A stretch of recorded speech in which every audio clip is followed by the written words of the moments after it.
Share మార్కెట్లో mutual ఫండ్స్లో మీరు ఇన్వెస్ట్ చేస్తున్నారా? అట్లయితే ఈ ఫుల్ వీడియో చూడండి, మీకు క్లారిటీ అనేది వస్తుంది.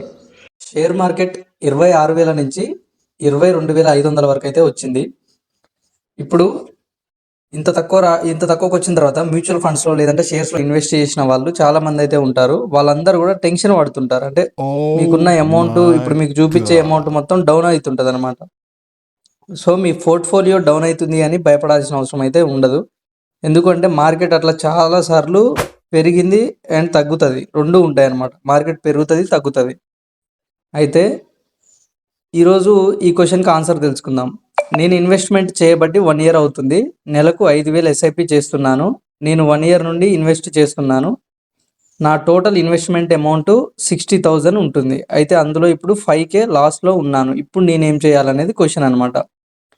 దీనికి ఆన్సర్ ఏంటి అంటే కంగారు పడవద్దు. ఎవరైనా కూడా కంగారు పడవద్దు. ఎందుకంటే మార్కెట్ అనేది అప్ అండ్ డౌన్ అనేది ఉంటుంది అనమాట.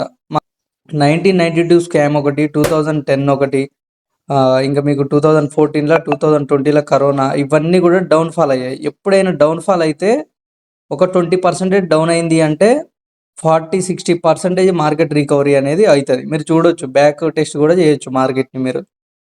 ఈ విధంగా ఉంటుంది అనమాట. అయితే ఇప్పుడు మనం ఏం చేయాలి, ఈ టైంలో ఏం చేయాలి అనేది చూద్దాం. మ్యూచువల్ ఫండ్స్లో ఇన్వెస్ట్మెంట్ చేసేది ఎందుకు చేస్తారు? ఎవరైనా మ్యూచువల్ ఫండ్స్లో ఇన్వెస్ట్మెంట్ అంటే మీ గోల్స్ కోసం చేస్తారు. మీ గోల్స్ ఏదైనా కావచ్చు, ఆ గోల్స్ కోసం చేస్తారు. ఆ గోల్స్ అనేవి ఫుల్ఫిల్ అయ్యే వరకు ఒక 15 ఇయర్స్, 10 ఇయర్స్, 20 ఇయర్స్ అయితే ఇన్వెస్ట్మెంట్ చేయాలి మీరు.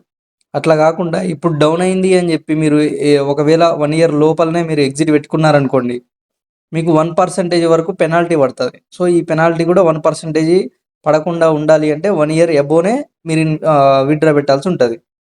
ఇంకా మీరు విత్డ్రా పెట్టకూడదు, ఈ టైంలో పెట్టకూడదు డౌన్ అయిందని. ఎందుకు అంటే మీకు బెస్ట్ ఇది ఆపర్చునిటీ అనమాట.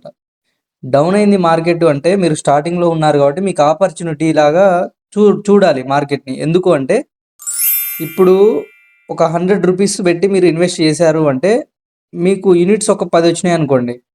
అదే మార్కెట్ డౌన్ అయినప్పుడు మీకు అదే 100 రూపీస్ ఇన్వెస్ట్మెంట్ మ్యూచువల్ ఫండ్స్లో చేస్తే ఒక 20 వస్తాయి, 20 యూనిట్స్ వస్తాయి. అంటే యూనిట్స్ అనేది ఎక్కువ వస్తున్నాయి. యూనిట్స్ ఎక్కువ వచ్చినప్పుడు ఏమవుతుంది అంటే మార్కెట్ మళ్ళీ రికవరీ అయినప్పుడు, మళ్ళీ పెరిగినప్పుడు మీకు ఈ యూనిట్స్ ఎక్కువ వచ్చినాయి కాబట్టి రిటర్న్స్ ఎక్కువ వచ్చే అవకాశం అయితే ఉంటుంది. ఈ చిన్న లాజిక్ అర్థం కాక చాలామంది అయితే విత్డ్రా చేసుకుంటున్నారు. ఇది మీకు అర్థమైతే ఓకే, అర్థం కాకపోతే మళ్ళీ చూడండి, మీకు క్లియర్గా అర్థమవుతుంది.